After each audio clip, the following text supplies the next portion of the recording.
Hello बच्चों, तो आज हम क्लास 10th चैप्टर नंबर 6 का प्रमेय 6.2 को देखेंगे, जिसे हम थेल्स प्रमेय के विलोम से भी जानते हैं। ठीक है, तो आज हम देखेंगे कि प्रमेय 6.2 का क्या स्टेटमेंट है, प्रमेय 6.2 को किस तरीके से सिद्ध किया जा सकता है।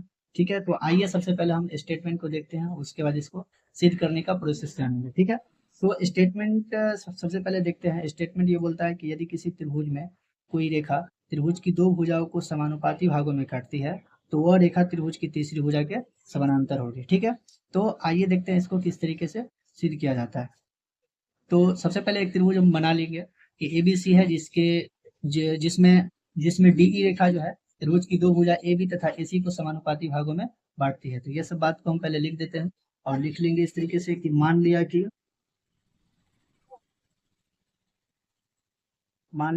एक त्रिभुज एबीसी है, जिसमें एक रेखा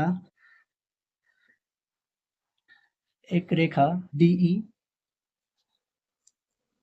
त्रिभुज की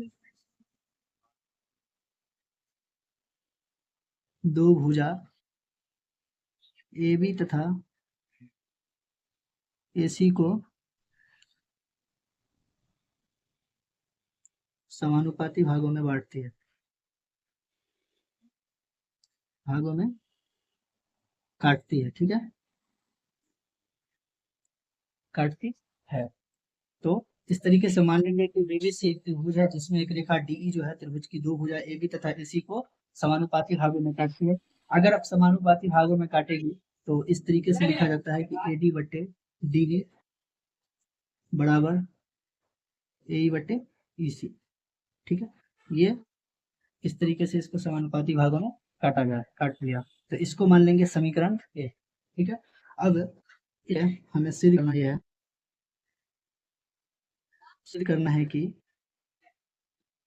ये जो डीई रेखा है ये जो डीई रेखा है ये हमें सिद्ध करना है। डीई जो है वो बीसी के समानांतर है, डी समानांतर बीसी, ये हमको क्या करना है, सिद्ध करना है। ठीक है, तो अब आगे हम इसको देखेंगे, रचना कैसे करेंगे, इसका रचना देखेंगे इसको।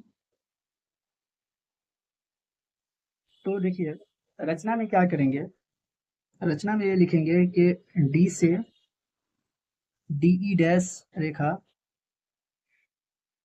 बीसी के समानांतर खींचते हैं, बीसी के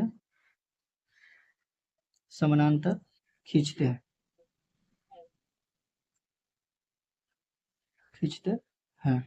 ठीक है, ये देखिए डी से डीई डैश इस तरीके से एक रचना, जिसको यहाँ पे हम लिखेंगे डीई डैश और डीई डैश जो है बीसी के समानांतर एक रेखा रेखा खींच देंगे। ठीक है, तो चूंकि लिखेंगे डी डीई जो है वो समानांतर है बीसी के, इसलिए थेल्स प्रमेय से। अब यहाँ से हम थेल्स प्रमेय से क्या लिखेंगे, थेल्स प्रमेय से थेल्स प्रमेय से ये लिखा जाएगा कि जब वो थेल्स प्रमेय ये बोलता है कि यदि किसी त्रिभुज में तीसरी भुजा के समानांतर कोई रेखा खींची जाए तो वो अन्य दो भुजा के को समानुपाती भागों में काटती है। तो यहाँ हमको डी समानांतर बीसी मिलता है, तो डी जो है भुजा ए बी और एसी को समानुपाती भागों में काटेगी। ठीक है, तो इस तरीके से हम लिख सकते हैं कि ए बी बट्टे डी बी बराबर में ए ई डैश बट्टे में ई डैश सी, और ये लेंगे समीकरण नंबर 2। ठीक है, अब ये समीकरण 2 हो गया, तो अब लिखेंगे समीकरण 1 और 2 से, समीकरण 1 एंड 2 से तुलना करेंगे। समीकरण 1 एंड 2 से क्या करेंगे, तुलना करेंगे। समीकरण 1 को आप देख सकते हैं और समीकरण नंबर 2 को आप देखिए। 1 और 2 को देखने पर ये पता चलता है कि समीकरण 1 का एलएचएस और एलएचएस साइड सेम है, तो आरएचएस और आरएचएस साइड भी क्या हो जाएगा, सेम हो जाएगा। तो हम कह सकते हैं कि ए ई बट्टे में ई डैश सी बराबर हो जाएगा ए ई डैश बट्टे में ई डैश सी। अब इसको फिगर की तुलना से हम समझते हैं कि ए ई बट्टे ई सी वो बराबर है ई ई डैश बट्टे में ई डैश सी के, यानी दोनों रेखाखंड एक ही है। तो हम कह सकते हैं कि बिंदु ई और ई डैश जो है वो एक ही बिंदु है, संपाती है, कुलीनियर है आपस में। ठीक है, तो इतना लिखने के बाद हम कह सकते हैं कि बिंदु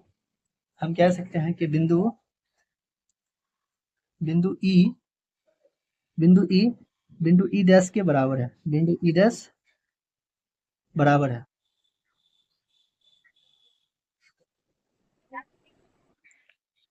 बिंदु ई और बिंदु ई डैश बराबर है, तो हम कह सकते हैं कि डी ई डैश जो है समानांतर है बी सी के, तो हम क्या कह सकते हैं, डी ई डैश और ई एक ही है, तो डी समानांतर में क्या हो जाएगा, बी सी हो जाएगा। ये थेल्स प्रमेय का विलोम जो है से प्रूव हो गया।